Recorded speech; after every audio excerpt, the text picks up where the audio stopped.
Hey, hey, hey, hey. Good morning. Good morning.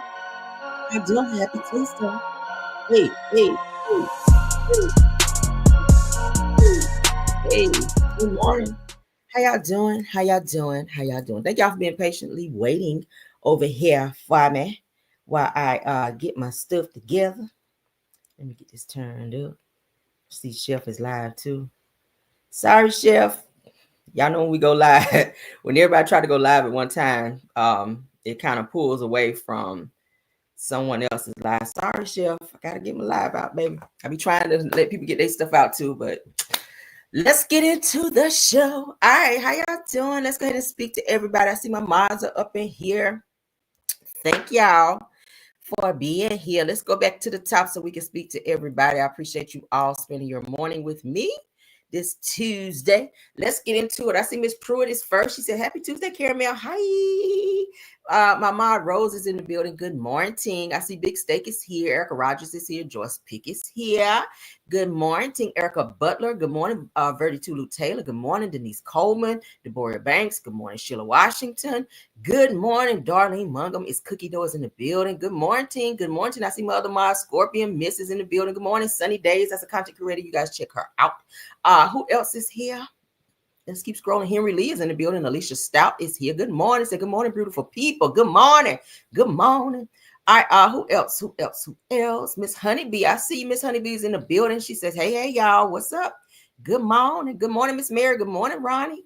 Good morning. Zamana Miller. Good morning. Good morning. Say good morning, everyone. All right, she's putting the sunshine up there. I know that's right, honey. Good morning.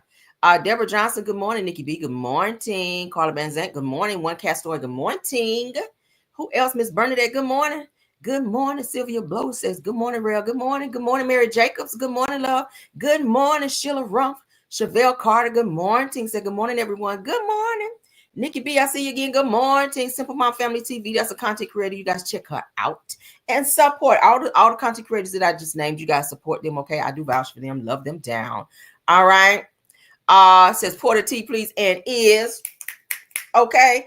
I'm still waking up. I hope you guys got your coffee and your tea and getting where you need to be this morning. Safe and sound. Don't let anybody piss you off at work because y'all know that's how people be. All right, tell them Becky's go sit their ass down to about 11:30 till you snap up out of it because I know we don't really wake up like that. I keep saying black people. Y'all know most of us are not morning people, myself included. So I don't want to be bothered at a certain time in the morning. So thank God I have the ability to work from home and do what I need to do and not be bothered with people. Because, baby, when I was going in the office, I had an attitude just a little bit. Because you don't want to be bothered. You're going to sip on your tea and check your emails and catch up on things and make sure everything is running smoothly, see what kind of day you're going to have. But it's always that one person, honey, got to be real chatty and tell you about their whole entire morning. First, I woke up this morning and, girl, then I ate some bacon. I'm like, bitch, oh, fuck. Okay, go enjoy your bacon over there, all right? Like a good neighbor, stay over there. Is that rude? I don't know. But anywho, let's get into our show, okay? Somebody said, I am a morning person. Says, I am thankful to see another day. I'm thankful to see another day, but it just takes me a little minute, okay? It takes me a minute. Even when I wake up in the morning, I got to lay there like an extra 5 minutes. And I say, okay, Rail, get up so you don't be late, all right? Let's get up. Let's get crunk. Let's get moving, all right? You got things to do. You got deadlines to meet. Let's go, girl. Let's go. So I have to encourage myself and wake myself up and get it going, all right? So once my tea get in my system, I'm all right. Give me, what is it, 9? Yeah, about 10-ish or so, I'll be all right. So let's get started. Silver Blow, I see you. Aries Love, good morning. All right, let's get into the show. Everything said in the video is alleged and in my opinion. All right, let's get it, honey. Let's get it. Let's get on into our politics because you guys know that's what we do first. Okay, so good morning. Good morning to everybody. Carla Johnson, I see you. Kim Jones is in the building. Good morning. Good morning to everybody. Good morning to everybody in the bushes. Everybody except Gossip T. Yes, yeah. Good morning except to Gossip T because Gossip T, you pissed me off. All right, I had to do a whole video, get out of myself and call you out because you was on some bullshit. So yes, good morning to everyone except her and all my other haters. All right. Yeah, I'm not saying good morning to her yet because I'm not over it. And when I do, I will let you know. All right. Stop coming over here in my bushes and doing AI videos and repeating my shit. Okay. Stop doing it because there's only one Caramel. It's only one me. Okay. You see me? It's only one me. All right, get into it. Let's continue. Let's continue. I'm feeling a little petty this morning, so y'all, okay? Yeah, I'll pray about it later if I feel like. Let's get into the Trump mess. All right. Yeah, it's only one caramel, honey. I don't care. You do a million videos. It's only one me. Okay. You got to be able to sing. You got to be funny. Okay. You got to be able to do commentary without notes. It's a lot of shit that I do over here. Okay. And the girls are mad. Let's get into it. What the hell is going on? Trump suggested he may start a war so that he can declare no more elections. So he's trying to figure out a way to stay his ass in office when he's about to be up out of there. Hopefully very, very soon if they go ahead and get them impeachment papers up and filed, okay? So you got her good last night. I loved it. Oh, and y'all know I'm gonna show receipts. So I don't get over here just talking, baby. I'm gonna okay. Exhibit A. We're gonna do Exhibit A through Z on your ass if you up and play with me like that. So let's go. Okay. Hopefully she's watching. All right. And if you and I'm striking every video that you do after today. If you do that shit, okay, starting today and on. If you keep doing that shit. So yeah, play with your money if you want to, girl. Because mine will be fine. You say during the war you can't have elections. So let me just say 3.5 years from now. So you mean if we happen to be in a war with somebody, no more elections? Oh, that's good. I wonder what the fake. You like this idea? No, this is right. So you say during the war you can't have elections. So let me just say 3.5 years from now. So you mean if we happen to be in a war with somebody, no more elections? Oh, that's good. Hear that? So it sounds like he may be thinking about getting a good old war going so that there can't be any election during that time. Okay, he's trying to stop some things, throw a little monkey wrench in there so he can keep his ass in office and continue to F up the country. That's what he's doing because he knows his time is about out. You know, just like Satan. Just like Satan. One more time for the people in the bike. I wonder what the fake. You like this idea? No, this is right. So you say during the war you can't have elections. So let me just say 3.5. So during a war you cannot have elections. Okay. He's also, and I saw somewhere else where he was saying he was trying to stop like voter ballots, meaning that you can't vote by mail because he feel like for some odd reason that there's some type of false voting or some type of fraudulent stuff going on, even though he's the fraudulent person. Y'all know he's a whole felon in office, but he's trying to stop people voting by mail. He's trying to stop that, you guys. But why do you care? This is your last term anyway. You can't run again.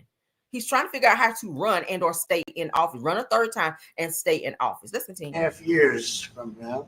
So you mean if we happen to be in a war with somebody, no more elections? Oh, that's good. So if we're in a war with someone, no more elections. So that's his plan. Now, okay, trying to do some more illegal shit. That's what felons do. Okay, they always figure out how to commit the next felony. And that's indeed what he's trying to do right here. Right? I wonder what the fake. You like this idea? No, this is right. So you say.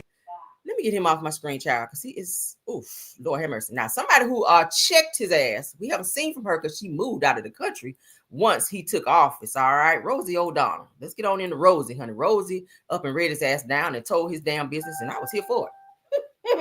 So Midwest Customs TV, let's get into them. Shout out to you because we do give shout outs, okay? Rosie O'Donnell, honey, calls Trump out about his lies and all of his reckless behavior, okay? If anybody know Trump is definitely Rosie because she done had her run-ins and he tried to up and read her down and she is clapping back and I love it. Let's go. I don't understand how he's able to get away with the things he gets away with, breaking the law, the emoluments clause, taking bribes, blackmailing people. He's a criminal con man. And if you grew up in New York, as I did, you knew this your whole life. We watched his planes get repossessed off the runway at LaGuardia. We watched him try to sell steaks and cologne in a fake university, steal money from charities that his family can't even have a charity anymore in New York City, in the New York State, because they had stolen money from kids' cancer charities. There's no way you can look at the facts about this man and believe in him still. You have to have willful blind. I don't understand how he's able to get away with the things he gets away with, breaking the law, the emoluments clause, taking bribes, blackmailing people. He's a criminal con man. And if you grew up in New York, as I did, you knew this your whole life. We watched his planes get repossessed off the runway at LaGuardia. We watched him try to sell steaks and cologne in a fake. Hold up. planes getting repossessed, selling steak out the trunk of your car, selling cologne, not Trump, not the president, not stealing from cancer patients out here and children.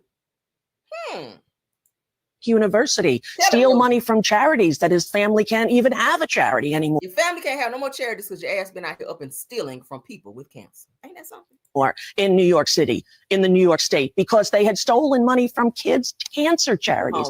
There's no way you can look at the facts about this man and believe in him still. You have to have willful blind. I don't understand. This is why she left the country. She was like, fuck that. And she had already said it, and a few other celebrities as well. It was like, hey, if Trump take office, I'm out of here. Okay, Rosie O'Donnell gone, honey. She left the country. Okay, on the first thing smoking. Ellen DeGeneres left as well. A few other celebrities, honey, they up out of here. Okay.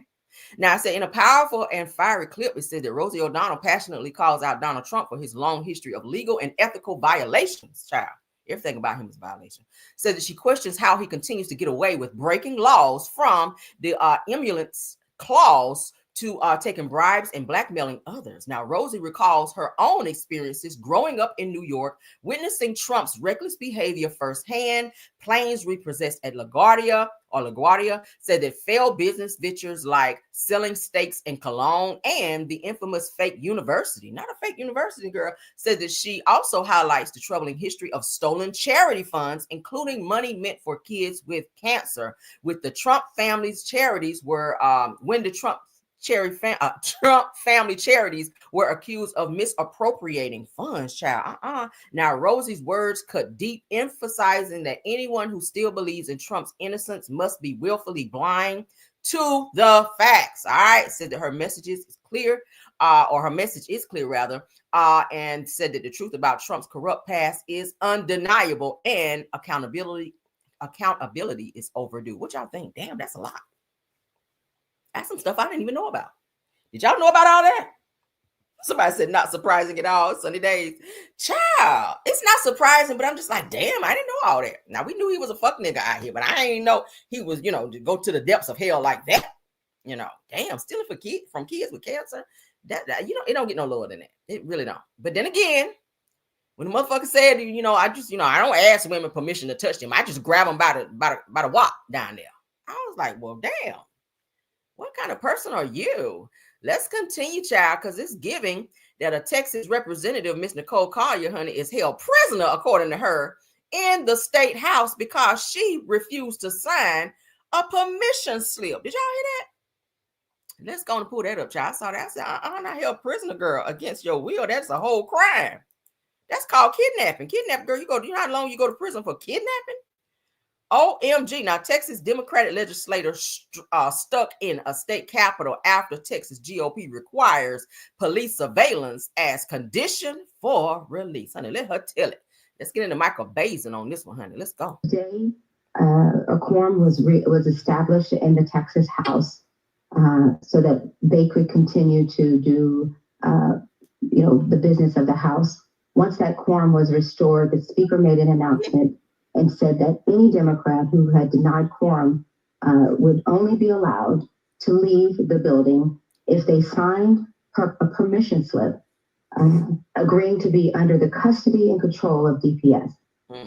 I refuse. I just had enough. I've had enough of this bullying tactics that they use against those who are part of the minority party in terms of being the Democrats. They just continue to bully us and run over us.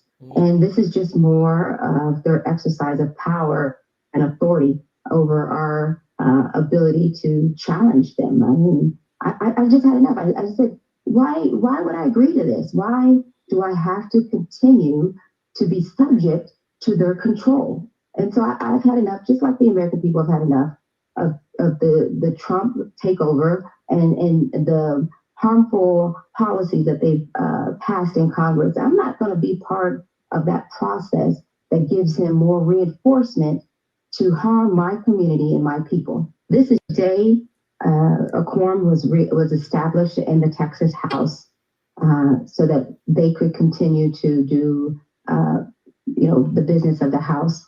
Once that quorum was restored, the speaker made an announcement and said that any Democrat who had denied quorum would only be allowed to leave the building if they signed a permission slip agreeing to be under the custody and control of DPS. I refuse. I just had enough. I've had enough of. So because she did not conform to the bullshit they were doing behind the scenes, and I feel like Trump is totally behind this shit, and his people, his followers. But so they've now told these people, you cannot leave, honey. You cannot leave the Capitol building unless you sign this little permission slip saying you agree, whether you agree or not. Like, why are we strongholding people against their beliefs to sign off on things that they don't agree with and saying that they do and holding them hostage until they do? That's totally against the law. Like, try to do that shit on the streets and somebody call the police. That is totally kidnapping. So how is it okay? How is it okay for representatives in the Capitol building to do some shit like that to Democrats and nothing is being done about that? This person here said she is tired of this bullshit. Nicole Collier, that's her name. She says she is sick of this shit. Now, y'all see they're also trying to attack and remove Jasmine Crockett by doing this illegal bullshit of this remapping and shit down there in Texas. Oh, we got to remap. We got to, if we move this here, then that cuts her out of the actual jurisdiction to where she don't have a voice and or a seat. Why? Because she speak the truth. Why? Because she call out representatives for the bullshit that they're doing and or not doing that they should be doing. Why is that? Why is it that when our people especially have a voice and they speak out against laws and regulations that should not be and they should be changed, why is it that they're held at a certain standard and being made to agree with certain rules and regulations that they don't agree with? And if they don't, then they're bullied into those beliefs. Are you guys telling me that we live in a society with a legislation that is kind of like almost slavery, if you will? That's how it was in slavery time. You didn't have a fucking voice.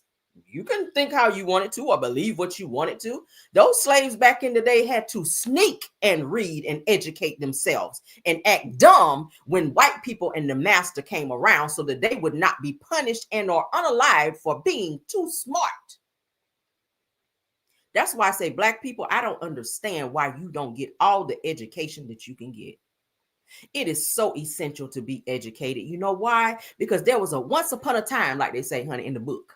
Once upon a time, we could not be educated. So now that there are revenues and ways there, I mean, you can go to school any type of way. They have so many programs now that allow you to go back to school to educate yourself. Knowledge, that's the one thing a person cannot take away from you. Okay? Knowledge up here. It's in me, not on me. I'm going to say it again. It's in me, not on me. I take my hat off to any Black person who educate themselves and put themselves in positions to be able to turn certain rules and regulations and laws around to speak up for our people, to give us a voice while we're sitting back watching this shit. Knowledge is power. Yes, God, sunny days, knowledge is power. I'm one of those people, honey. I told y'all before, I stay taking trainings, cross training. I know my job like the back of my hand, backwards and forwards. I want to know what you do. Because the way the world changes, the way things continue to change, I want to be able to still be able to know what the fuck I'm doing. Don't just go to work and know your job. I want to know everybody's job. I stay cross-training. I stay taking trainings and classes. And you can't tell me, if I ain't nothing else, I'm smart as fuck over here. Okay? I graduated straight A's when I went to school. Straight A's. And I had a couple B's. Senior year, straight A's. No lie. That shit is on document. I had scholarships when I went to college. My grades were up there. And I played sports. When I got into the corporate world, I made it my business to continue to educate myself. Exactly, Cassandra. Stay woke. Trump is in office. His plan is to keep the Black people down and keep us mentally enslaved. through legislation as well. They want to try to bring back, they're trying to sneak it back in. If you guys are not seeing this shit, they're trying to sneak it back in, unbeknownst to people that ain't woke, that's thinking about other shit. That's why they have all of these other things, that's deflections, and they're trying to take your mind off what's really going on. Cutting food stamps, all the necessities that people need in order to survive. If you guys don't believe that the mark of the beast is on the way, I don't know what to tell you. A lot of people say they don't believe in the Bible. Why not? It's happening right before your very eyes. Old people say, get all you can and can all you get. You know what that means? Get as much as you can. Store it. Y'all know those mason jars back in the day? When the older people would put stuff in those jars and they would seal them shut just in case some shit pop off. A flood, war, end of the world, we don't know. I can reach for what I stored and sealed and survive. Y'all get that? Again, I can reach where I stored and sealed to survive. It's simple. Trump is a bully. He's using his power. He's misusing his power in order to bully people in the legislature, in the Democrats. He's doing it with representatives as well. And he's trying to remove these people. You know why? Because we're woke. We're educated. We don't read up on this shit, and we see him, most importantly. We see this shit happening. And the good thing about it is, yes, he does have a voice. He is president, but they have to vote for these things. All he do is sign off once the vote takes place. That's how it works. He's trying to override the vote. But black people, when you are educated and you know how shit work and it's supposed to work, you don't sit back and allow things. And that goes for any situation. You don't sit back and allow things to just play out because of who's in office. Trump is in office, but God is still in control. I'm not afraid. I'm not worried. I tell y'all, every day I wake up, boom. Start my day. Whatever it's meant to be will be. I'm going to put one foot in front of the other. I'm going to keep my face in a book. I'm going to educate myself, and I'm going to keep doing what I'm supposed to do. Instill that into your children because they're the next generation. We don't know what's going to happen in the next generation. So we need children to be educated. Get off social media. Turn the TV off. Kids don't want to read books anymore. We have new age kids now where social media and you know, games and shit like that's taking over. Book, read. You can read it online as well. Educate your kids. Stress to them the importance of education. Everybody want to be a rapper now. That shit fades out. Rappers their lives are being taken by the droves. We're seeing it. We're going to talk about it here later. We need some more Jasmine Crockett's. We need more of that. Okay, let's continue on. This is sad that a person is being held hostage to vote in a way that they do not agree in, that they know is not the right way. Again, slavery. That's slavery. Let's continue. For those of you that are out here taking Ozempic, you might want to stop because it's dangerous. This just popped up and I said, oh, I got to talk about it. Okay. Ozempic hit with nearly $2 billion lawsuit after alleged victims claimed that it blinded them. Imagine taking something to be skinny and you wind up blind. You're losing weight, but you can't see how much weight you lost. Because why? Your ass is blind. And caused stomach paralysis. That's dangerous, right? You lost 50 pounds, but you can't see it. I don't mean to laugh. Let's get into it. All right, so Ozempic might send y'all to the upper room. All right, says that the diabetes drug turned weight loss trend has over 1,800 lawsuits piled up. And experts say that the payout could top $2 billion, okay? And the claims continue to pour in. Now, alleged victims say that Ozempic didn't just help them drop a few pounds, that it left them with major health issues like stomach paralysis, nonstop vomiting, gallbladder disease. I've seen people saying that they've had to go to the hospital and have their gallbladder removed because of damage from Ozempic. Okay. Pancreatitis, pancreatitis, kidney problems, and even blindness. Damn, that's scary, right? Many of those people were using it off-label just to lose weight, not for diabetes. Y'all know a lot of people, it's meant for diabetes, but a lot of people using it to lose weight. There's a lot of other things that, what is it, Zepbound, so many other different types of medications and or shots that people are taking in order to lose weight. Get in the gym, cut back, eat. In so many ways. People are so lazy now. Everybody wants shit like this now. And this is why we're catching things. You turn on the TV. Did you use Ozempic? You may be eligible for a payout. Nobody wants to go to the gym and work out no more. Nobody want to eat healthy no more. And I get it that it's cheaper, you know, to get a little 2 for $2 or 5 for $5 or whatever. But damn, cut back from the table. Cut your full portion so you don't have to put things into your body that's going to ultimately destroy you and your body later on. Everything is so microwavable now. Everybody want everything now. We don't want to wait and see results. Okay? Buy your clothes a size smaller and make a goal. I'm going to get into that dress. And not only am I going to get into that dress, I'm going to get into that dress and I'm going to be a bad bitch when I put it on. I ain't going to see no rolls. I ain't going to see no this, no love handles.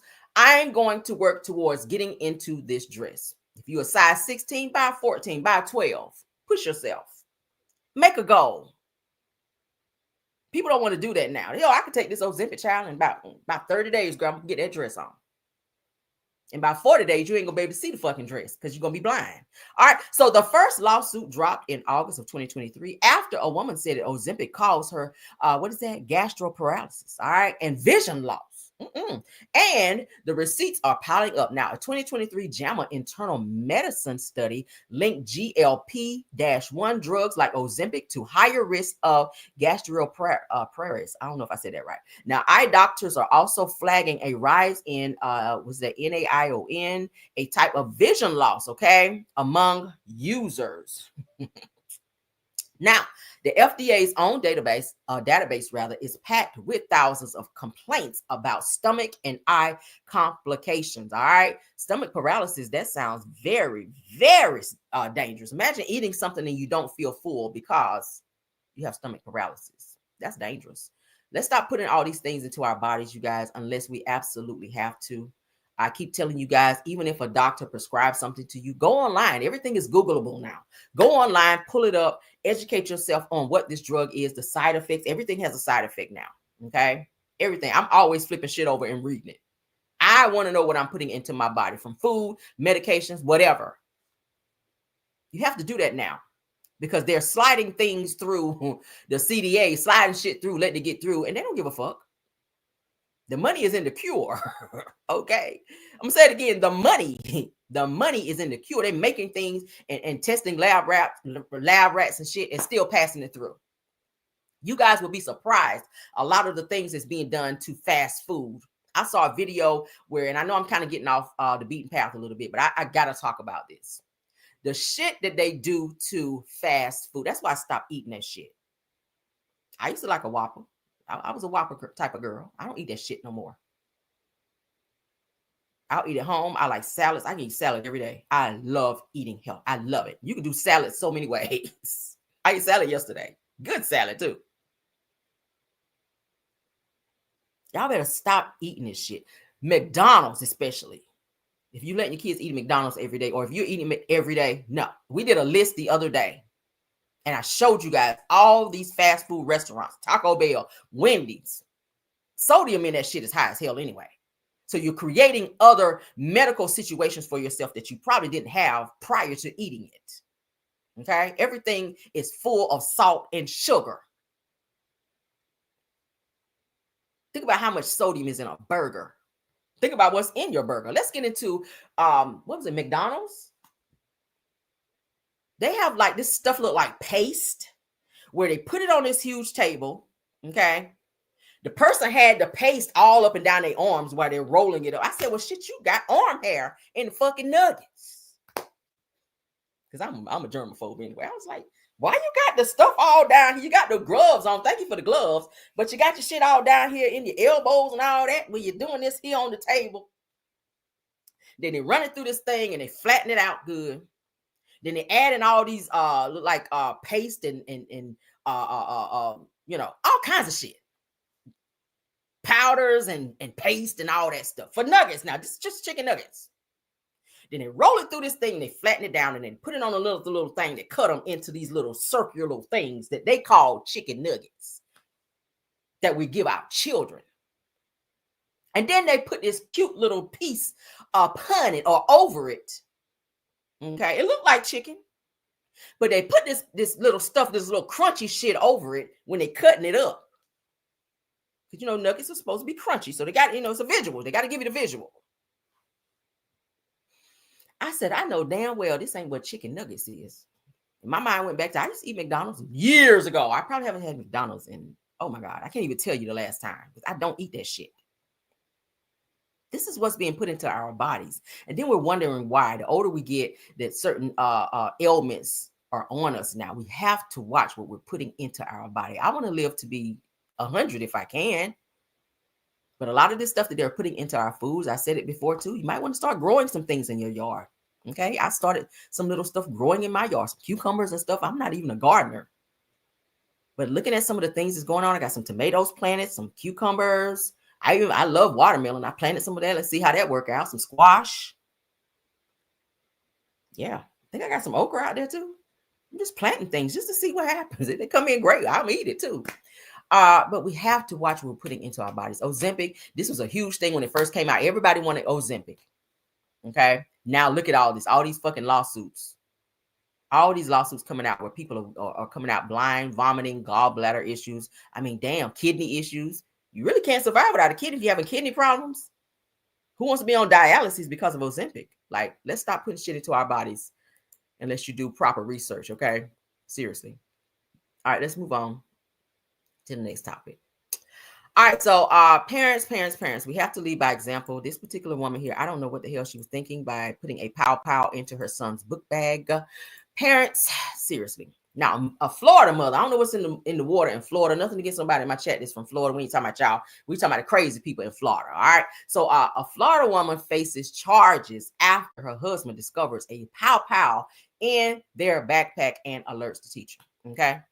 Now, it says that according to the Clay County Sheriff's Office, that the incident unfolded at Coppergate Elementary School when a student opened their backpack at the start of the school day and discovered a firearm inside. Now, the child immediately notified their teacher, who then notified school administrators and law enforcement. Now, the school was quickly placed on a secure status, meaning classes continued, but no one was allowed to enter or leave the campus while police investigated. Now, during the investigation, police learned that the child's parents are separated and live in different households. Now, authorities say that the child's mother, identified as Sierra Bronner, had placed the pow in the backpack and instructed her child to return the firearm to the father before heading to school. Middle school. Said that the father, unaware of the situation, drove the child to class as usual. Now, said that Sheriff Michelle Cook stressed the seriousness of the incident in the statement.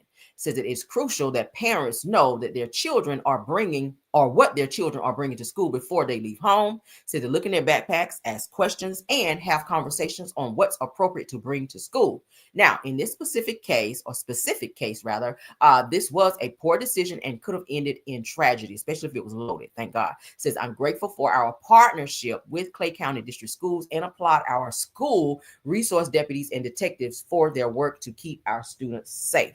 All right. Yes, very smart child for looking into that backpack and alerting teachers to let them know. I don't know what the hell the mother was thinking. All right. Maybe call the dad over there. Do you guys have a bad relationship to where you can't call him over there to swing by right quick and pick it up and then go wherever he needs to go versus putting it into your child's book bag? Like, a middle schooler shouldn't even be around a pow, let alone it be in their book bag. Like, that's just too much. That's too much. All right. She looked like she kind of off anyway. She looked like she's kind of off anyway with that busted up T-balls wig her ass got on. But yes, I'm pretty sure she will be getting some charges for that because you cannot be putting weapons into your child's book bag to take it any fucking where. You take it over there or call him to come and pick it up. All right. That was very irresponsible. Let's continue. All right. Two social media influencers, they're YouTubers as well, found themselves in a very crazy predicament that could have cost their lives. Let's go ahead and get into this. When I saw it, I went back and forth on, do I want to share it? I said, I will. I'll go ahead and do it. So YouTubers Nina Unrated and Patrick Blackwood were rushed to the hospital after a car crashed into a restaurant where they were filming a food review. Now, y'all see a lot of content creators on YouTube. I see it a lot on TikTok as well, where they're going into different restaurants or they buy the food and they'll sit into their car and they do a food review. They'll eat the food and say, oh my God, this is so good. Oh my God, you got to go here. I give it, on a scale of 1 to 10, I give it a 10 or I give it a 5. We see a lot of those videos. These two YouTubers were in a restaurant sitting down by a window. Okay. It looks like at a booth and they're getting ready to, they did bite the sandwich and getting ready to do their review. And out of nowhere, boom, let's go ahead and get into it. Hollywood Unlocked. Thank you.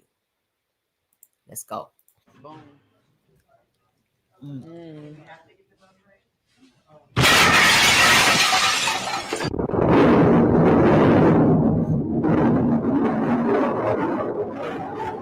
Okay, so they said that an SUV, I think maybe lost control of their car and smashed into a restaurant right there in the same location that these two YouTubers were eating. Okay, that had to be some scary-ish. Imagine, because you're sitting out eating, you're not really thinking about, oh my God, what if somebody runs into the window? You're not thinking about that. You're focused on what you're eating. You're salivating. You're like, oh my God, this is so good. Your mind is on your food. So imagine that caught them completely off guard. I'm pretty sure they said they had minor injuries, but psychologically, baby, I'm probably going to be fully crazy about it. Go ahead and cut my crazy check because, yeah, I'm there. I am batshit crazy after that. Okay. But they said that they only received minor injuries from this situation. Okay.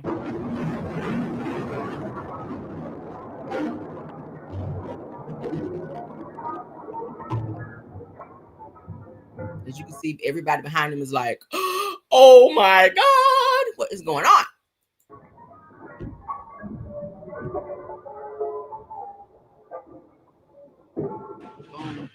Okay, we won't play it again, but food look good. Okay, food look bomb. They did a little cheers with the sandwich child, and upon them biting it, this person lost control of their SUV and they smashed into the area that they were sitting into this restaurant. And I'm pretty sure they're gonna sue. You probably don't have to be on YouTube anymore because you're about to get paid. All right, yes, honey, go ahead and call up, child. Get on down there like Ezel right here over here on my screen, baby. Get on down there, okay? My neck and my back. Okay, ain't how you did on Friday. I need 150,000. Y'all remember Ezel on Friday where he went over there and said, man, get up. It ain't even wet over here. He talking about he getting a slip and fall check. It won't even no water over there. But baby, I'd have laid on that floor and stayed right there, baby. Okay, until they laid that check down there beside me. I'd have laid my ass right the fuck there. I don't care. I'd be like, yeah, go on and close the restaurant. Yeah, I'm gonna lay right here, honey, till Johnny Cochran Jr. come and lay this check beside me on the floor, baby. I'm not getting up. Hell to the motherfucking no. Y'all done crashed up in here, but I took my life while I'm up in here trying to eat. Nope. I'm about to get my check. Baby, I'll be laying down there like Ezel, baby. What do y'all think about that?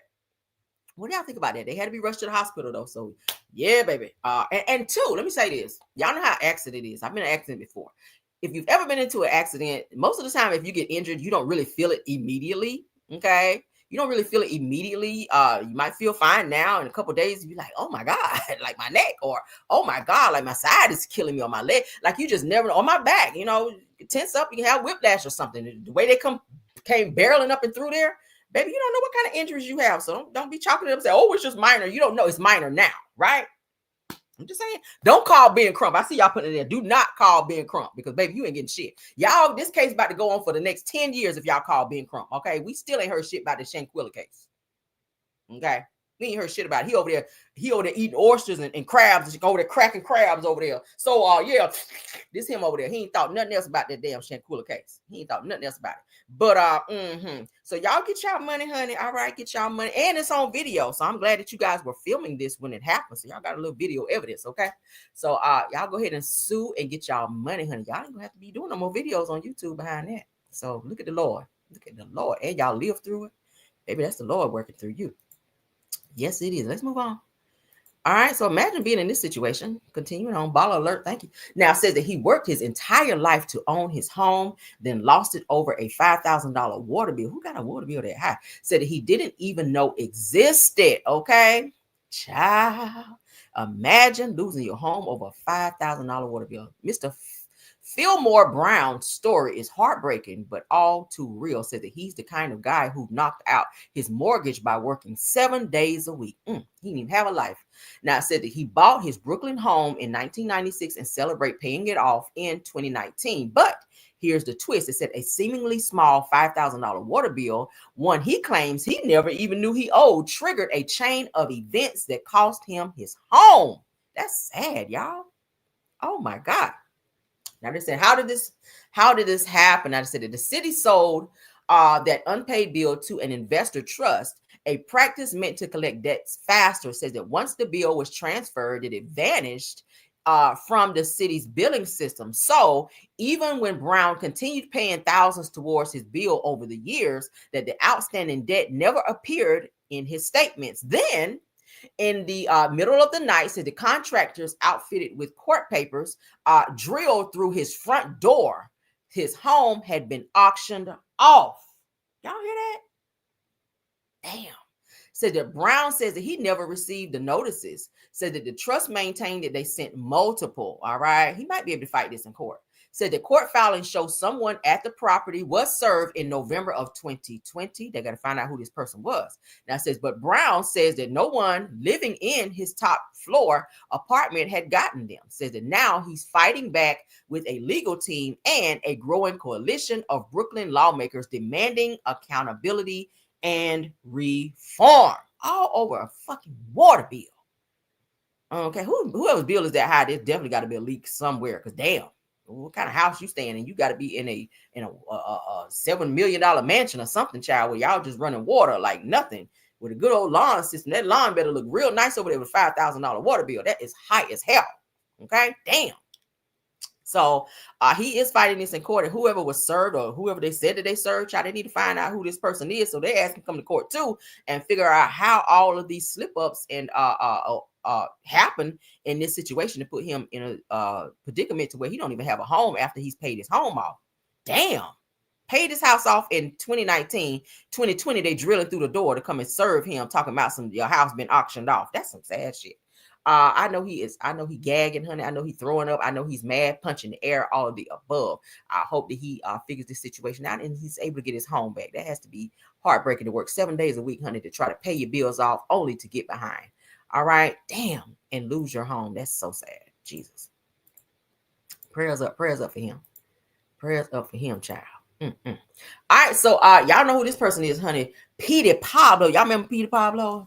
North Carolina, you coming raise up. All right, y'all remember him on Drumline? He was on Drumline. Y'all remember? Okay.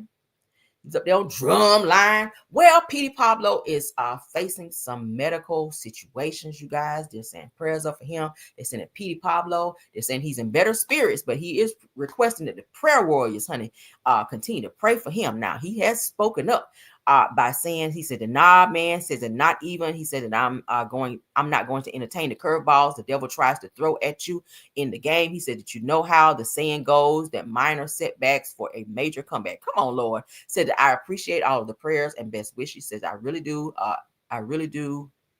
It really do mean a lot. That's what he meant to say. Said I still got a main team of prayer warriors. Okay, so they said that Petey Pablo's comment section was filled with concerns after seeing the North Carolina rapper / music legend being hospitalized. They said it just moments ago. The Raise Up creator posted to his Instagram that he is feeling better, but he is asking that prayer warriors continue to stay clocked in and pray for him. All right.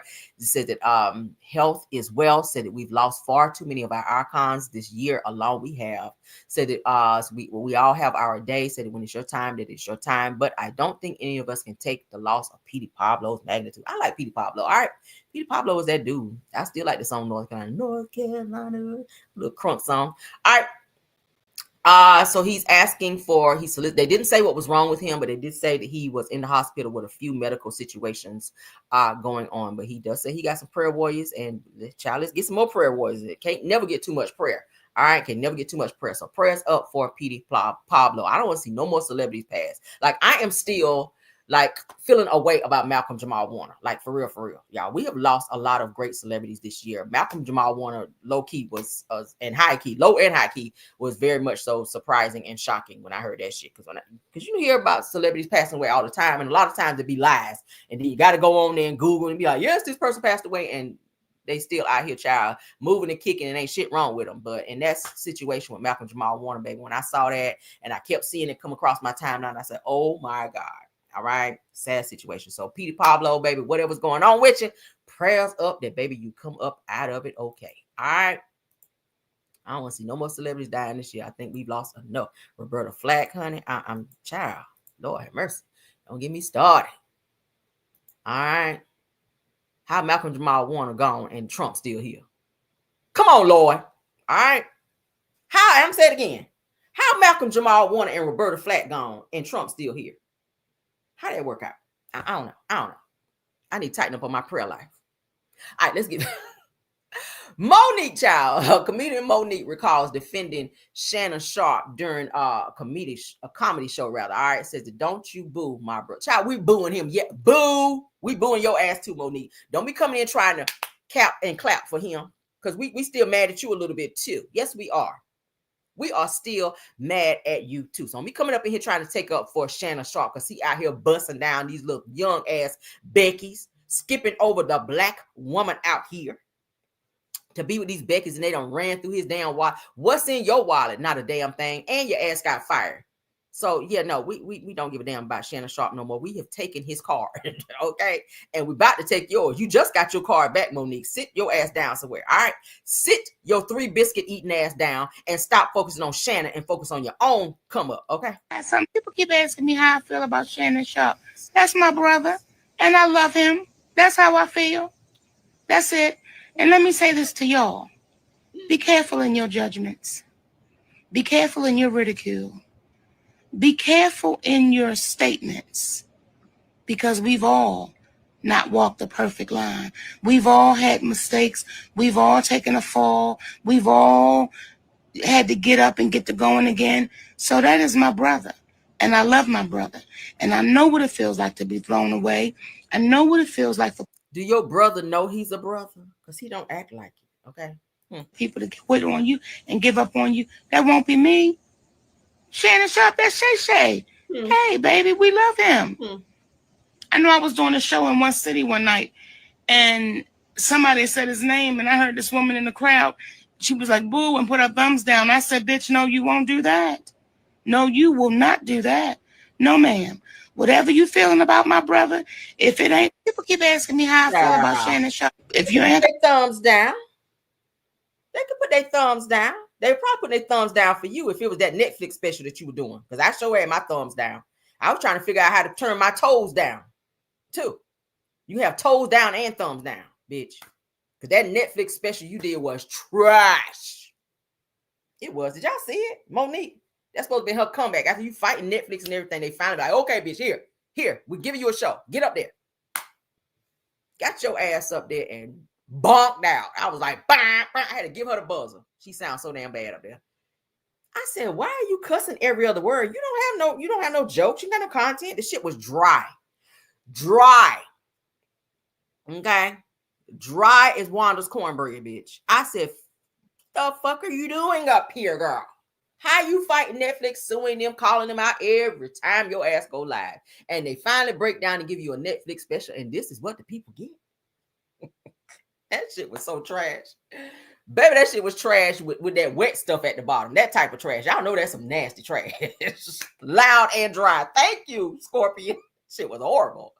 Baby, don't be up here taking enough for Shannon. Let Shannon get his whooping. Let Shannon get his whooping. Let him take his whooping like a fucking man, because he put himself in that situation. When we ready to take his ass back, then we will. We ain't trying to take no advice from you, Monique, because we literally just took you back. Kind of, sort of. And that's only because you apologized to your son when you were treating him the way that you were. All right? So Don't get up here, child, trying to tell us. We ain't trying to hear shit from you, Monique. Get up off my screen with that. Bye. All right. Moving along, honey. Imagine being at work, honey, and get called in the office and get rolled up for being too musky, girl. I said, what world are we in, child? This person here, I need a good little laugh, child, because this right here sent me. I said, I am totally putting this in my show.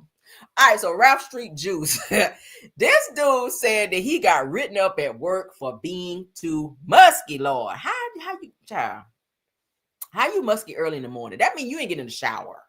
Now, I know the weather's been a little warm here, a little lately here, but my thing is this, all right? It's just like a little process when you get out the shower. You dry off real good. You know, you put your deodorant on, maybe double coat that shit, all right? Because, you know, you're going to be out in the heat and whatnot, all right? You got to walk from the car to the building. So you're gonna walk a little bit. You're going to be sweating a little bit. So you want to make sure that your deodorant, child, is holding up your degree deodorant, if that's what you wear, all right? Whatever it is that you wear, you want a double coat under there, okay?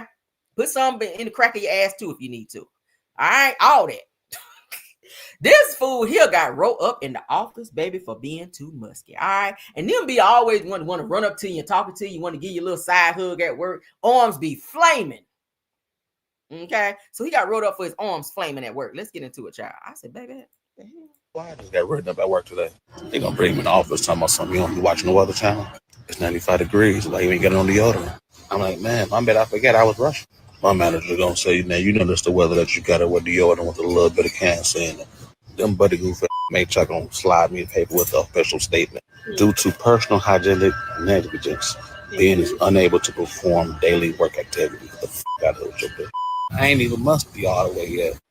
Man, why I just got written up at work today? I ain't even musty all the way yet. So you were planning on finishing getting musky? Who says that? I ain't even musky all the way yet.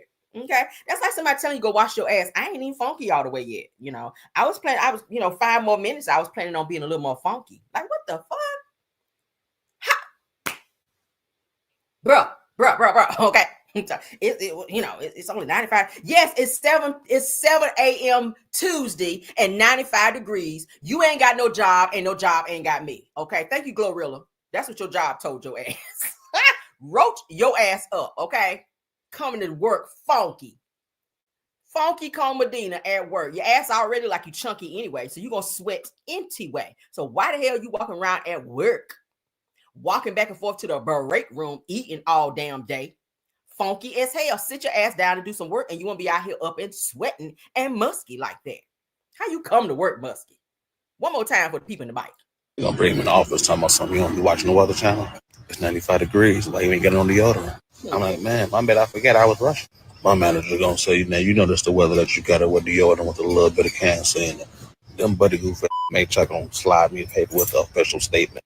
Due to personal hygienic negligence, being is unable to perform daily work activities. The f out of your bitch. I ain't even musty all the way yet. They'll be the ones sitting there where, doing this shit all day. I'm so tired. Arms up. A little chunky little skunk at work. A little chunky skunk at work. On that shit. Like, bro.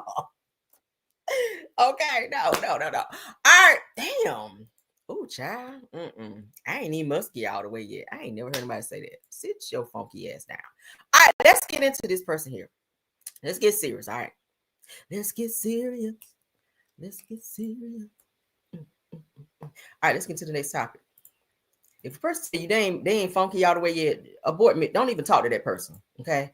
Because honestly, they done clocked out of reality. It ain't no talking to that person. Ain't no reasoning with somebody who said they ain't even funky all the way yet. Don't even talk to that person, all right? They woke up on the bullshit, all right? They woke up on the bullshit, and ain't no changing them. Ain't no change. Just let them be funky in peace, shit. Let people be funky in peace. Love them where they are from afar, okay? All right, so accused Power says that 100K bounty led to young Dolph's death. All right, y'all know who young Dolph is, okay? 100 shots. Hey, I love me some young Dolph. All right, on my hood side, I was pumping that shit. I ain't gonna hold you. When I found out he passed away, that shit hurt me to my heart like I knew him. Okay, yeah, honey. Oh, yeah, honey. So they said that we didn't know who we were going to catch. So there was, of course, you guys know there was a bounty on young Dolph. Y'all remember he was at the Makita's Cookie Shop in Memphis. And some guys, y'all saw the Powermans run up on him. Child, was 3 of them. Okay, and they pow through the cookie shop and they unalived him. They found his body part the way inside the car, cookie shop, and he was kind of in and outside. Okay, when they powed him, the way he fell, his body was kind of inside and outside of the coffee shop. Sad situation. I was like, this man got kids. He's getting ready to get married. He had businesses. I mean, like, damn. I was sad about that shit. But they're still in trial. One of the guys, Cornelius Smith, we get ready to look at his testimony here. They were paid, and they weren't even paid a lot of money to take this man's life. That's why I said, how do you put a bounty on somebody's life? How do you put a price on somebody's life? And the money that one person got paid like $800. I was like, bitch, are you really sitting in prison for the rest of your life for $800? And then I hear you didn't even get all the money for that. Like, what kind of time are people on out here? Let's go ahead and read into this shit here. I was just like, baby, I wasn't ready for this today.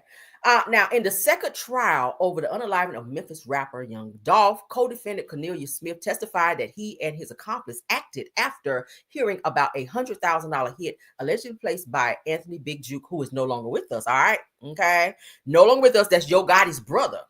Yo Gotti's brother. All right, on any artist from Dolph's Paper Route Empire label. All right.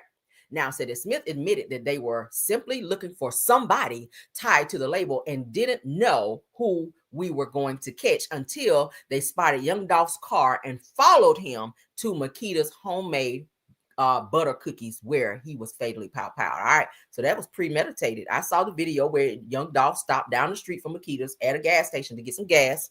All right. He was in a nice little car, all right, a nice little sports car with, door like that. He was spotted. So his car, they knew exactly who he was because he was flashy. He had on a bunch of gold, all that. But unfortunate for him, he had a bounty on him, and they stalked him until he got to the cookie shop, and they blocked him in and unalived him. Now, they said that the testimony directly tied the alleged bounty to the ambush that shocked Memphis in 2021. Now, y'all know Big Juke, like I said, which is Yo Gotti's brother. They got him at a funeral.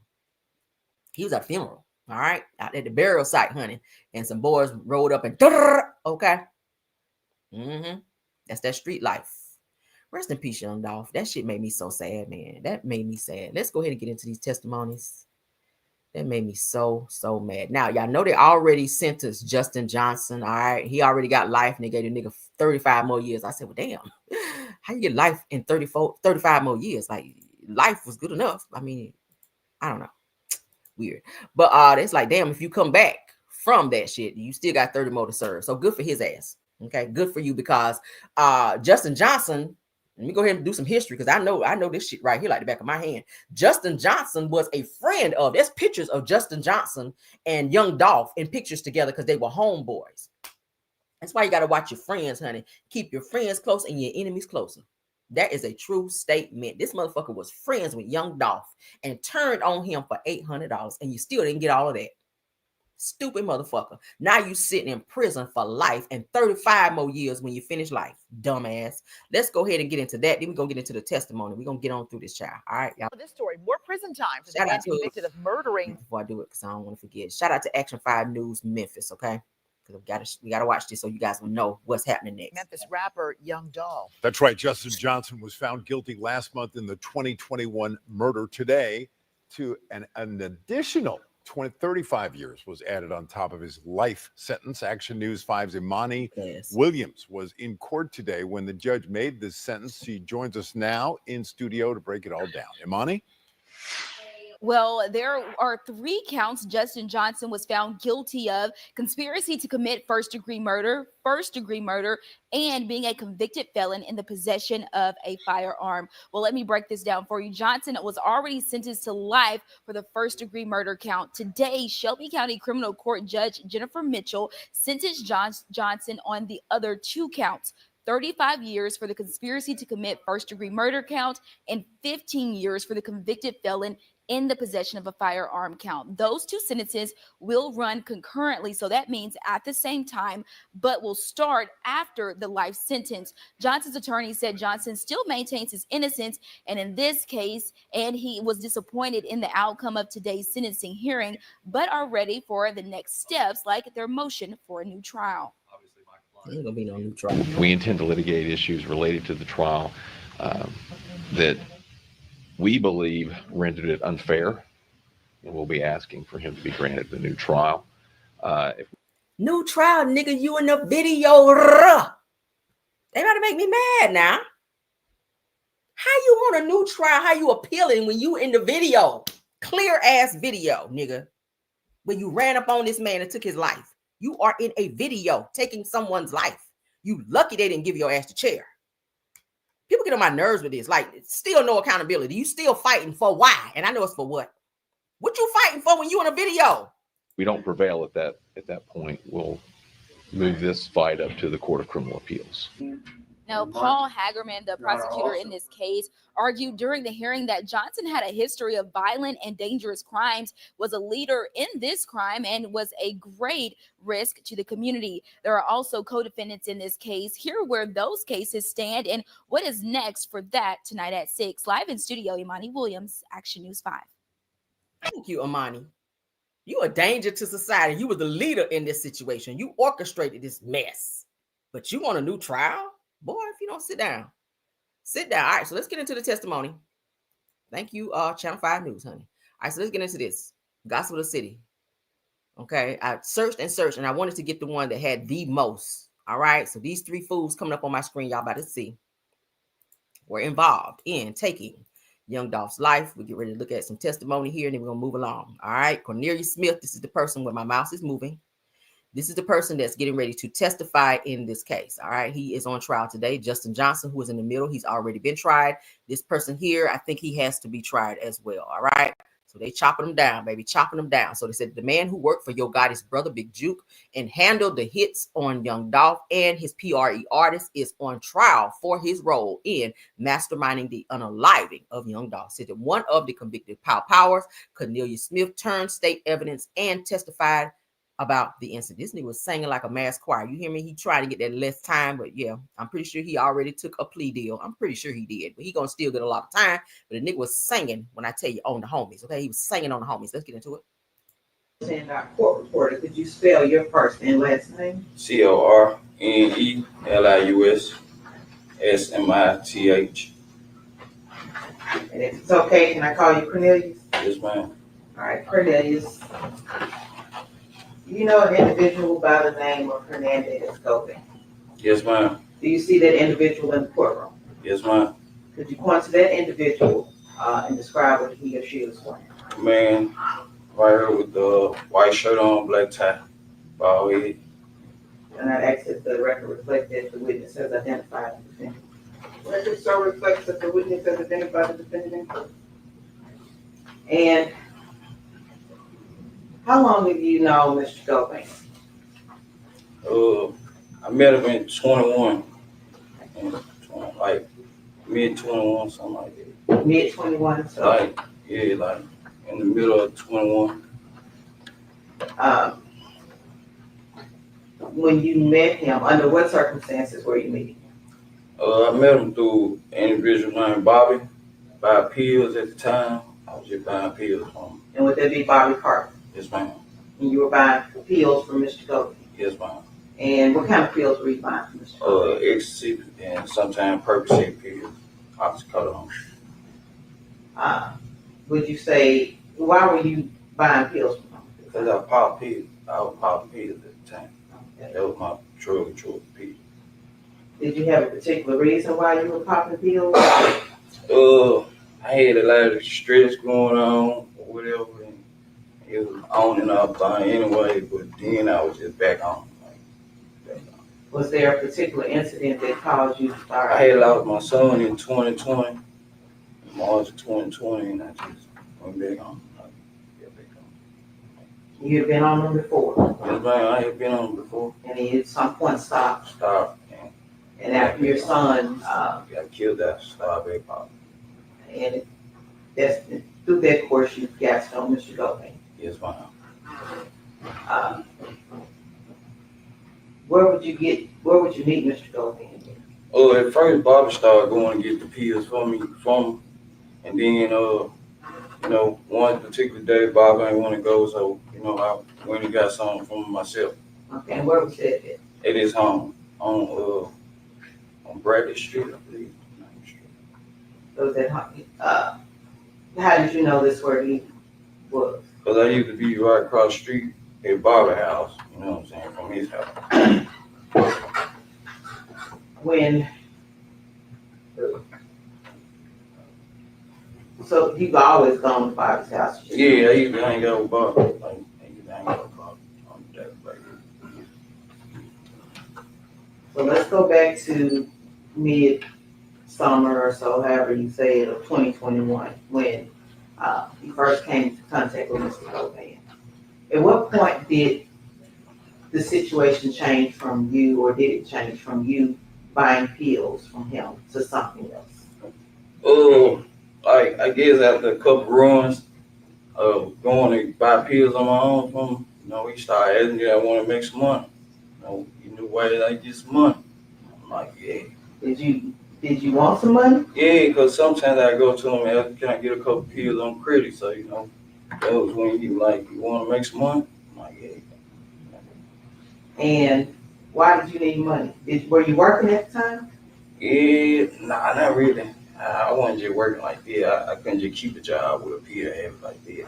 I ain't gonna lie like that. Okay. So you wanted money. What did you want money for? A lot of different reasons. Make sure my children were straight, you know, pop me a couple pills, you know, make sure I was good. A lot of different reasons. And how many children did you have at the time? I had 5. I got 5 now, but I had 6. 6 altogether. Yeah, It was after my son got killed. I had 5. Wow. And who is the mother of those kids? Letitia Jackson. So you wanted money to make sure your kids were okay. You popped a few pills, and you'd be all right. Yes, Did you have a girlfriend at the time? yes, ma'am. What's your girlfriend name? Miss Angela. Miss Angela. Does Miss Angela have a last name? Arnold? Yes, ma'am. Okay. So, yeah, 5 kids, a girlfriend, and a pill head. Yes, ma'am. All right. So at some point, Mr. Govan asked you if you wanted to make some extra money. Make some money. And how were you supposed to make extra money? Well, he told me that, you know, it was a little bounty on a couple paper out here. Okay, I ain't understand nothing you said. It was a hit on, it was a hit at the time on a couple guys in paper out here, whatever. Okay, and what were some of those individuals' names, if you can recall? Paper out Woo, Young Dolph. I don't know all the names because I ain't know who they were.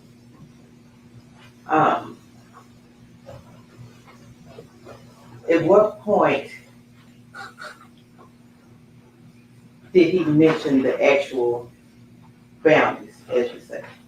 One night leaving getting some pills, he mentioned the prices on, you know, who had 50 on his head, Young Dolph had 100 on his head, somebody had 5 on their head, 10 on their head. He mentioned the prices too. So it was almost like a catalog. This person costs this much. This person costs this much. Who had money on their head, who had the most money on their head, and who had. This is a sad situation that our black men are putting bounties on someone's head and soliciting another black man to take out one of our own. This shit is sad. Bums on my screen right now with nothing to do. Should be somewhere with a freaking job, but you sitting back putting bounties on people, and it's all because of money. They're mad because Young Dolph didn't want to sign with CMG. Young Dolph started his own label, which blew up and took off, and got his own artists, and they saw all the money that he was bringing in, and they got mad, and then they start coming for him and other people in his camp. He started PRE, okay? And once this happened, they started putting bounties on them. They said, you heard the guy here say that Young Dolph had 100K on him. So this person's life, who has 2 children, you put 100K on this person's life. That's all this person's life meant to you, $100,000? Young Dolph had the most money on his head. And he had 100,000. Sad. And when you say his head, I mean, if you kill Young Dolph, you get $100,000. That sounds like a good idea. Let me stop. So this person's telling you, I'm gonna give you $100,000 to take this person out, and that sounds like a good idea to you? Versus going and getting a job. You mentioned you have 5 kids, so you're not even working, which we already know you probably, if you're paying for any type of child support or anything, it's got to be from street money. But then you didn't even have that, because it sounds like he was saying that he was spending money on pills, and then he still didn't have the money to get his pills. He was getting pills on credit. So you out here a broke ass bum taking people's life? Trash. He need to be in prison for the rest of his life. I'm sorry.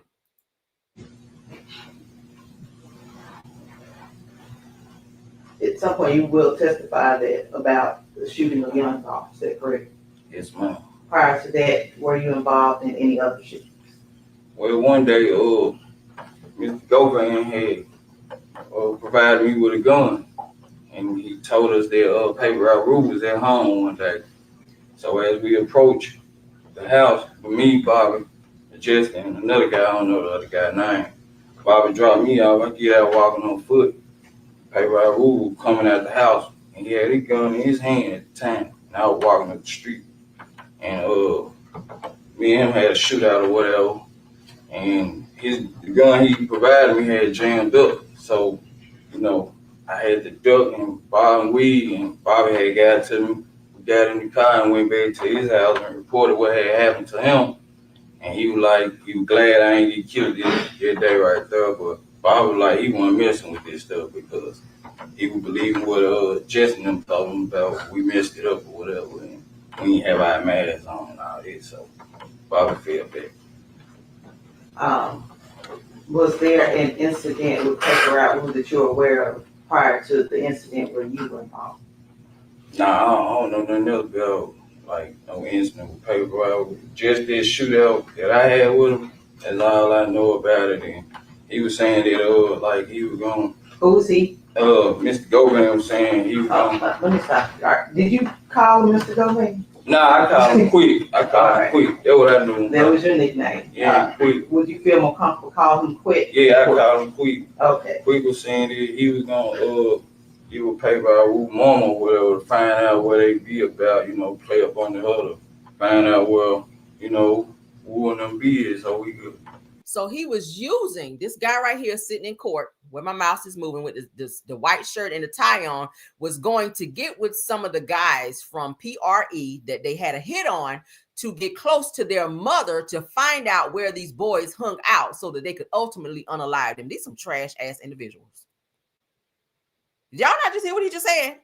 He was going to try to push up on one of the guys from PRE, their mother, to act like he was interested in the mother, to then go and have conversations to get the mother comfortable enough to let him know and his camp know where these guys from PRE hung out so that they could carry out this hit that they were going to be paid to do. Is this not some crazy shit? This is like something out of a Gotti movie or something. Weird. Reach out and touch him, find out where he is. Was it just he was going to see where RHOA was, or was there other paper route? Any one of them, RHOA or anybody in the paper route, he was going to make sure that, he could play because the mama liked him, so he was going to try to play that father figure and, find out where he is and make sure. So he was going to play a father figure in order to get close, to get information, so he could get paid this maybe 10,000 or whatever thousand he was promised in order to take out the very person he was trying to be a father figure to. Do y'all see the type of mess that's going on in the hood? The mentality of a person for $1. The love of money is the root of all evil. So we can reach out and touch him. This is sad. So from when you met him in midsummer, the shooting with paper RHOA, how far from when you met him to when that shooting was?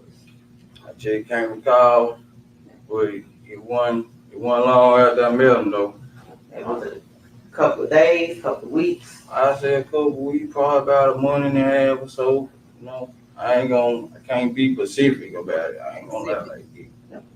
That's why you need to be in school, because Pacific, that's water. Specific, that means you're talking about something. A time Stupid ass.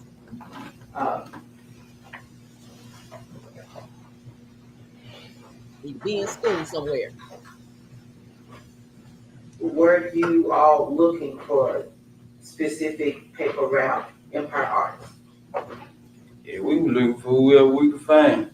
So, you know, at the time like on certain days or what, like we were doing whatever we can. You know what I'm saying? In regards to the bounty, were there other conversations about the bounty? Well, after that incident with paper at wool or whatever, and the gun jammed up, I think probably the next day I pulled up over Quick House or whatever and about some pills. And when I pulled up, it was a truck sitting in front of his house or whatever. Okay, what kind of truck? I can't remember. I ain't gonna lie. Like an SUV truck or F-150 truck? Like an SUV truck. Okay. But I pulled up and I got out and when he said he was sitting up there with Juke. And he was like, here go little C right here. Here go C right here. So Juke was like, hold up, man. We ain't doing no talking around these phones, you know, take these phones outside. Who said that? Juke. Oh, he got to talking. He was telling him, like, we ain't talking around no phone, take the phones outside. Who was he telling to take the phone? He telling Quick that. Okay. Take the phones outside. And then Quick take y'all's phones outside? Yeah, I gave him my phone. He set them outside on the chair or whatever. And came back in and was like, yeah, this little C right here, this was the one that, you know what I'm saying, shot your whoop. And hold on, you did a whole lot of whoop. Well, you know, basically saying this the one that shot it, whoop. And this one of the ones that I got the, you know what I'm saying, that I got on the business too. And Juke basically like nodding his head, like, y'all gonna get y'all money, y'all handle y'all business, you know what I'm saying? So he's encouraging them to carry out this hit so that they can get this money. But he says before they had the conversation, he told Big Juke, who is here, who's not here anymore, which is Yo Gotti's brother, who was pow down at a funeral, told the guys that came over there to have a conversation to put their phones outside on top of the truck because he didn't want someone slipping up and recording this conversation about this planned out hit on PRE artists. Okay, for those of y'all that didn't understand. Y'all gonna get y'all money. What was person you described as Quick? What was Quick saying? He was just letting them know that, you know, I was one of the ones that he got on the business that he had to put the work in or whatever. Okay. That he hired for the hit. I'm gonna need you to slow that down. He the one that hired on the business to do what now? To make one of these, get a hit, do the hit. I'd like to pass you a photograph. We get ready to stop it in a second, and you guys can go over to Gospel of the City and finish watching. Do you recognize the person in that photograph? Yeah, it is Quick and Big Juke. Okay. Your Honor, if we could have that photograph entered as evidence as the next number you see. No objection. Baby, he's singing, ain't he? He done, dude sitting right here with his white shirt on and this necktie looking like if he could run up there and punch his ass, then he would. When I tell you, he is telling everything. He giving names. You can't tell me he was not offered some type of deal for his testimony. You can't tell me. You cannot tell the way he is testifying and telling, baby, I watched enough crime shows to know when they get to talking like this, they've been promised something off the record. You better believe it. Okay, he get ready to give up every name, everybody involved, and it would not surprise me. It would not surprise me if Yo Gotti's ass come up in this shit too. It would not surprise me because I'm hearing allegedly he might have been the person who came up with the money for said payouts. Okay. Angela Simmons, baby, thank you for getting far away from this bullshit. I don't know why they like these well shit. I can't say nothing because hell, I used to like them bad boys too. But that was a dangerous situation. Okay. So thankfully she got out of that because you already lost your baby daddy to pow violence. All right. So let's move along. If you guys want to finish hearing this testimony, you guys can go listen to at your leisure over on Gospel of the City. Okay. Shout out to them for what we've already heard thus far. Okay. So y'all going over there and hear that. Let's move along. All right, so do I care about that one? I'll save it because we got to get through this show, baby. All right, so as we told you guys before, K. Michelle will be added to the roster. Let me get back on camera. I want to do. K. Michelle will be added to the roster of Real Housewives of Atlanta. Okay. So she's hanging with the girls, as you guys can see. All right, that's Kelly. Shout out to Kelly because her husband just sat down and did an interview with Tasha K telling all her business. So I got to go watch that to see what business he done told on Kelly. All right. Now, y'all see this is Portia, honey, with her dream girl wig on. And of course, this is K Michelle. I know you can't recognize her because she's had quite a bit of work done on her face. I'm not sure who this person is right here. Okay. But they are, was it Rita Campos, I guess? Okay. So they're all going to be on the next show, next season rather, of Real Housewives of Atlanta. So the girls are hanging out. K Michelle is getting very comfortable with the girls, as you guys can see. So that's confirmation that she is definitely joining. All right. So it said the Real Housewives of Atlanta is gearing up for a major season 17 shakeup, and said that the streets are already buzzing about the newest peaches in the mix. Now, Kenya Moore, of course, recently spilled some tea, hinting that the new cast additions would include a former Love and Hip Hop star and a restaurateur, which we already know Kelly is as well. Now, rumors initially pointed to singer K Michelle and slutty vegan owner Pinky Cole. Okay, I don't know if that's her or not, but it looks like it may not be the full story. Said that a photo that surfaced online shows Portia Williams, Kelly Farrell, that's Kelly, and K Michelle alongside Rita Campos. So that's who that is. All right, the owner of an Atlanta hotspot called the Dirty Tea. I ain't never heard of that. With the ladies posing together, saying that fans believe that this confirms the official new cast lineup. Okay. You guys also know that Kim Zolciak will be joining as a friend of capacity, or in a friend of capacity. Sheree Whitfield, who I hear she is joining as well. They're saying that Sheree was supposed to be on last season, but they says that she has some issues with negotiating the money in which she was going to be paid coming back to the show, because she's still in she's OLG or OG rather status, but she don't bring shit to the show. So they're saying this season, the only reason she agreed to come back is because she was able to renegotiate her contract in terms of what Bravo was going to pay her to be a friend of. Okay, so it was about the money for Sheree. I get it. If you're coming back and you're gonna be acting a fool or whatever on TV, you want to make sure your money is right, because she still got to pay for the chateau and those high ass joggers, summer, winter, spring, fall. All right. To be back on the show. All right, so y'all know what her storyline is gonna be. Another damn fashion show with no fashions, okay, and all that bullshit. So that's what's going on. So these are the girls that will be on season 17 of Real Housewives of Atlanta. All right, moving on. We don't care about that. We got to move on. All right, let's get into how many we got. Okay, so we got maybe 2, maybe 3. We'll see. Let's go ahead and get into this clip here. Let's get into the Love Marriage Huntsville mess, and then we got to go, girl. All right, so as you guys know, Tisha and Nell are fighting. Nell Flesher, as they call her down there in Huntsville, she was on Carlos King's Messy Monday last night. I'm going to show you guys a clip here in a second. Let's go ahead and get into this particular clip where Tisha and Nell are arguing back and forth, where Nell is confronting Tisha. I think I showed you that, guys, this a little bit back. We're going to look at it because we have to see this so you guys will understand the next clip. Now, in this particular clip, Nell is confronting Tisha about confronting her husband, which is Chris Fletcher, about a situation, and Tisha was kind of aggressive. She was drinking that night. She was putting her hand in Chris' face, and Nell had to approach her and let her know, stand down, don't get in my husband's face. If you got a problem with my husband, speak to me. I'm in that mindset as well. Tisha became y'all know how Tisha gets. She's rah when she's drinking, and it almost turned into an altercation. So, of course, y'all know I played for you guys the other day where Wanda said she had heat for Nell, and also for Marlene, which is Martell's mother, for speaking on Tisha and some other things. But it gives that Nell and Tisha, they are not in a great space. All right. And let's go ahead and get into this. So if you're not going to be respectful, then this conversation is going to end. I'm absolutely okay? And I'm not your child either. You're absolutely correct. So do you want to have a conversation now? Do you want to have one? Oh, Jesus. That's all. Tequila for this coffee ain't gonna do it. That's what I felt the other night. So if you want to have a conversation, we can talk. But if you're going to be loud with me and be disrespectful, I'm not going to have this conversation with you. You've been disrespectful. You was disrespectful. Okay. So I'm not having. I can be as loud as I want if you approach my husband in the wrong way. We talked about this already, but Tisha, I feel like sometimes her mental capacity is just not as an adult, and she doesn't understand how things work and the correct protocol and how things should be handled. You don't run up in no man's face. We said this the other day.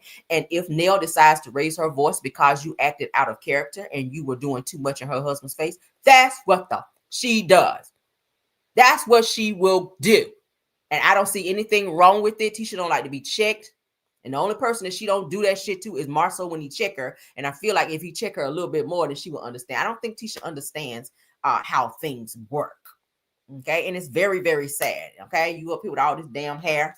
I don't know. Maybe your neck was hurting from trying to hold all that damn hair up. It looked like 80 bundles your ass walked up in there with. I know your neck was sweating under that shit. But anywho, and that damn pleather dress that you came up in there with that off colored purse. I don't know where you got that shit from, but yeah, I'm not sure why Tisha feels that it is okay for her to do whatever the fuck she wants to, even if it's cool or uncool, and nobody can check you on any level.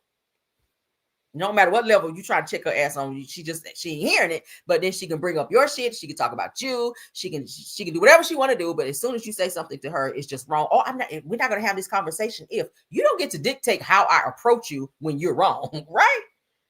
You don't get to dictate, and that's for anyone. You don't get to dictate how a person approach you when you come at them wrong. If you come at me lopsided, I'm going to come at you any way I want to. And if I raise my voice, then that's just what it is. You just don't do the shit no more. I'm just saying. All right, so let's get into what Nell had to say when she sat on Messy Monday. All right, so Nell on Tisha, Destiny, Kimmy, and the question of transparency. So in this clip, Nell, let's go ahead and share it so you guys can see. I'm gonna make this my last topic because I do have to go. All right, my other topics I will have to save maybe for my midday pop in. Okay, so now in this particular clip, shout out to Carlos because that's where we're gonna watch it from.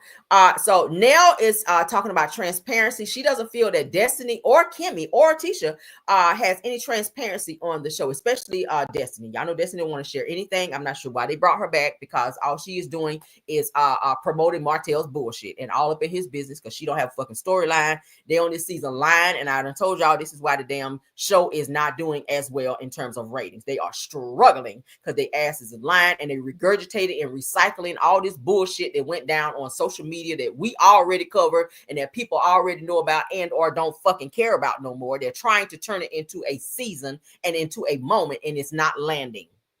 Carlos, I don't know what the hell you and your production team are doing over there. Oh, I forgot. Nothing. All right, but let's get into what Nell had to say because she doesn't feel that Kimmy, Tisha, or Destiny are being transparent on this season. Let's go. So let's talk about the transparency piece, Ms. Nell. I think a lot of people would love for you to clarify exactly what it means, what you mean when you. You know what? Let me stop because I lied. I told y'all we were going to have our and I keep forgetting y'all our jam session. Go ahead, let's go ahead and do that because I think we need to go ahead and get the likes up. We are at 400 and something people watching me. Let's go ahead and get the likes up. How many likes do we have? Can you let me know, mods? Let's go ahead and get that. Let's go ahead and get that up. All right.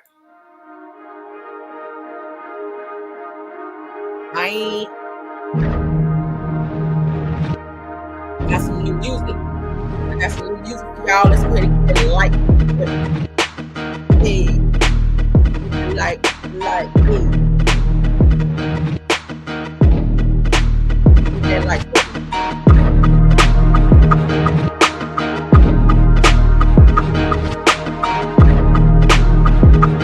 Get the like. Hey.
got 404 watching.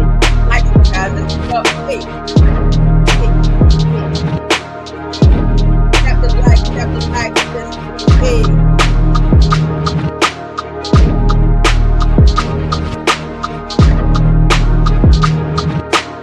Tap the like.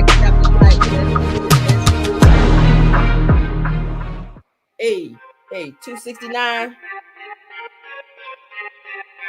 What's our favorite one? Hey.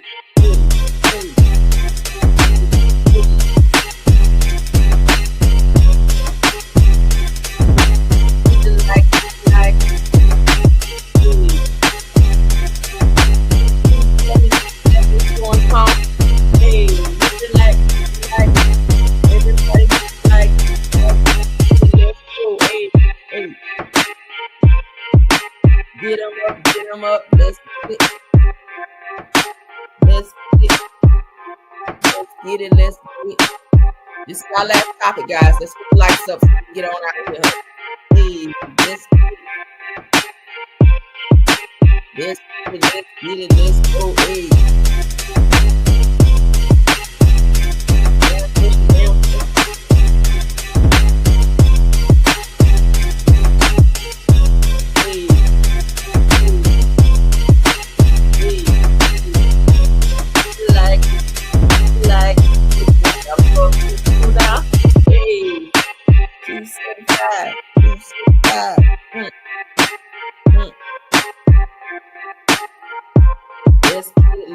Let's get it. Y'all in the chat. Hey. All right, let's get back to the show. All right, we done stanky legged enough. So let's get into what they had to say. All right, shout out to you, Carlos. Say that Letitia and Kimmy as well have been less than transparent in their expressions of what's going on in their lives.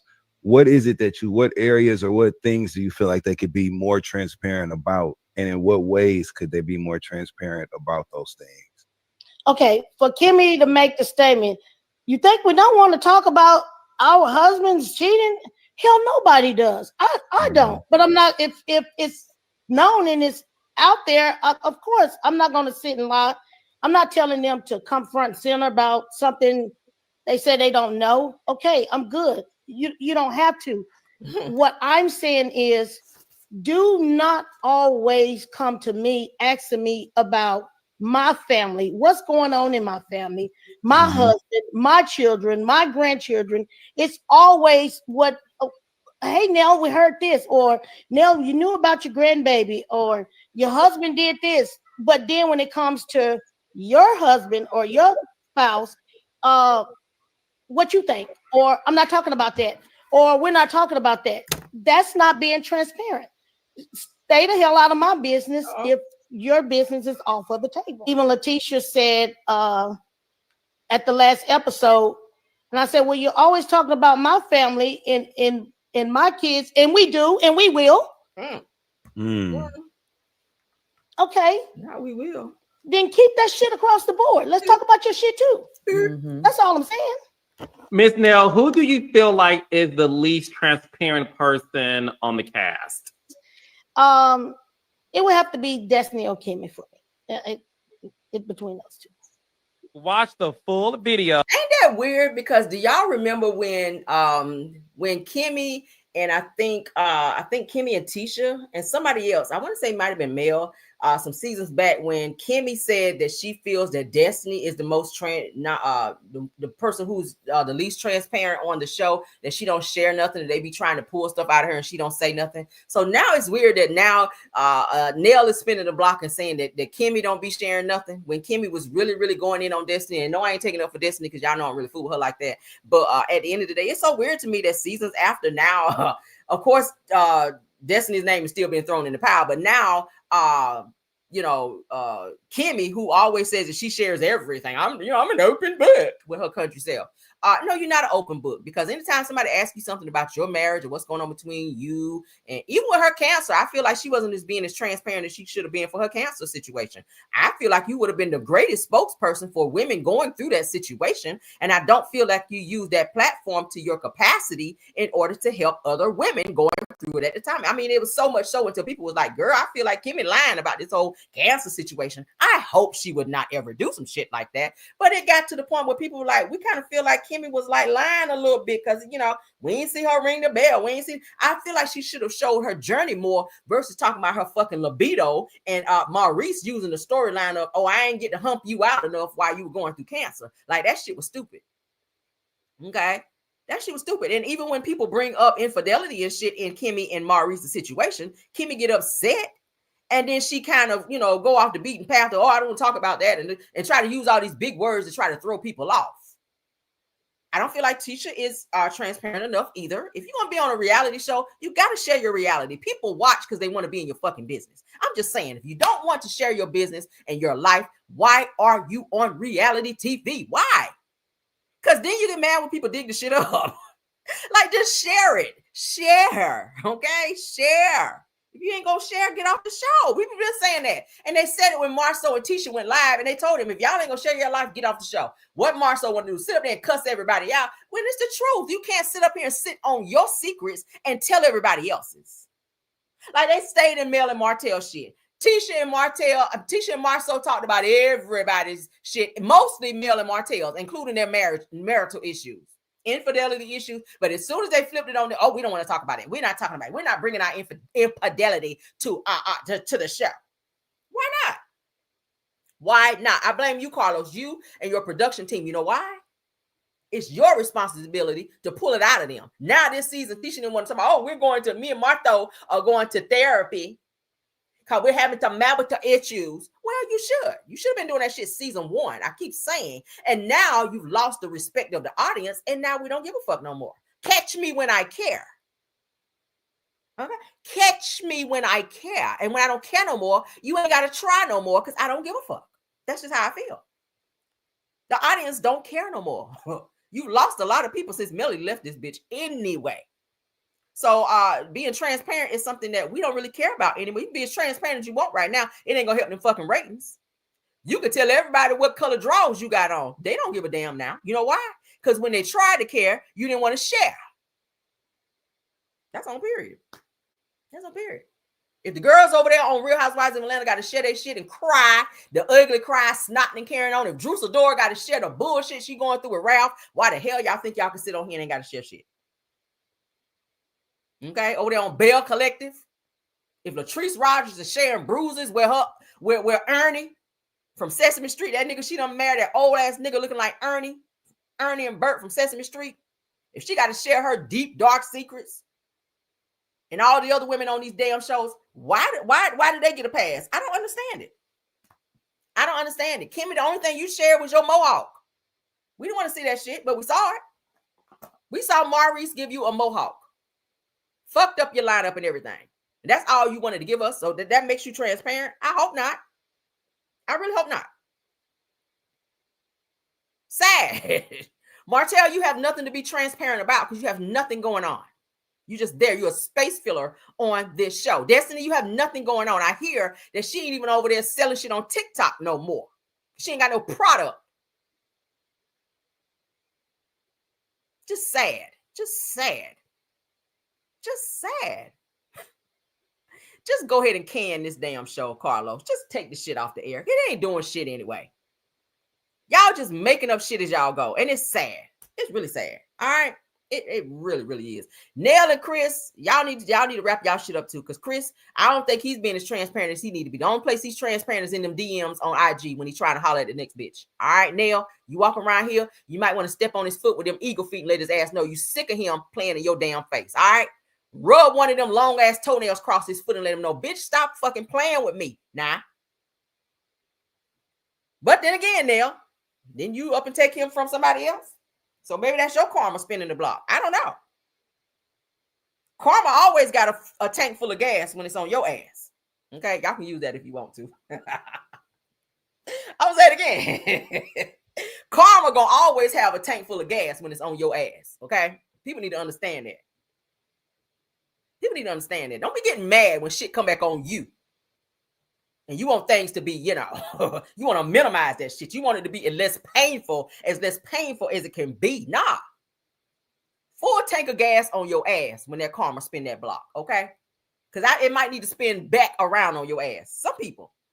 Because y'all be out here doing the fucking most. You do. You do. You can't go out here and take somebody's husband and they get mad when your nigga in the DMs hollering at every bitch. Teeth, no teeth. They don't give a damn. Most of them prefer it with no teeth anyway. All right? Easy access.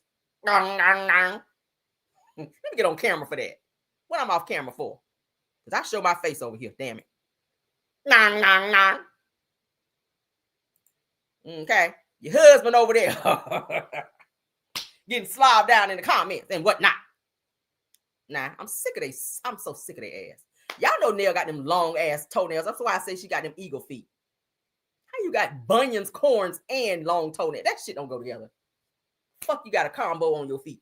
But anyway, let's get out of here, y'all. Y'all know I love y'all. Y'all know we're gonna act the fool just a little bit and talk a little shit because that's what I like to do. All right, you know why? Because this is what? My house, girl. All right, love y'all. Okay, we're gonna get on out of here. I love some of y'all. All right, one of y'all not so much. I'm on y'all ass a little bit too. Gossip T, I know you in my bushes. I know you ain't hit the like button, but I know you took a lot of notes because this was a good show. All right, this is a real good show. I know you took a lot of notes. You probably got that screen recording, all that shit going on. On your ass though. All right. Enjoy the show. Sitting over with your legs crossed, filming. All right. Karma. I hope your gas is full over there too, so it can spin the block on your motherfucking ass too. And anybody else. I don't give a damn. But anyway, I do have to go, okay? Because I got to get to the money. Love you guys. Somebody's an excellent show. Oh, y'all hate my smart ass mouth, but I love it. But let's get out of here, guys. Love y'all to my mods, okay? Said probably ready to copy it. Child, listen, I keep telling it's only one caramel. I promise you, it's only one me, baby. You can take down the notes, but you got to have the delivery to make that shit hit. All right, I keep telling y'all, you can take many notes as you want to, but if you ain't, you got to have that delivery. Okay, facial expressions, delivery, all that go together. Okay, I promise you it do. Okay. All right, so thank you, Scorpion Miss, Sweet Essence, Rose Armstead, Truth TV Podcast. Thank you so much, KBR. Thank you, Tyra. Those are my mods, and they are good mods. Thank y'all so much. I see you in here, Justin T. Please, thank you, love, for stopping by. Astute Queen Bee, thank you. Simple Mom Family TV, Purple Unicorn, Schoolboy, what up? Sunny Days is in the house. If Chef Don, that's my homie. If he stopped by, because he usually pop in and out. Thank you guys so much. Did I miss anyone? Let me know. Did I miss anyone? Mods, let me know right quick before we get out of here, hun, because I gotta go. Y'all ain't about to fuck up my money in here today. No God. Okay, no, you will not. Yeah, that's some combo fee. If you got bunions, crunions, corns, and all that shit going on, okay, make them kind of feet never find me. That's it. Nobody else. Okay, well, we're gonna go. All right. I love y'all. Okay, I really mean it. I mean it. I love y'all so much, okay? In fact, let me give y'all ear hugs. Y'all don't be hugging nobody, but I give y'all ear hugs.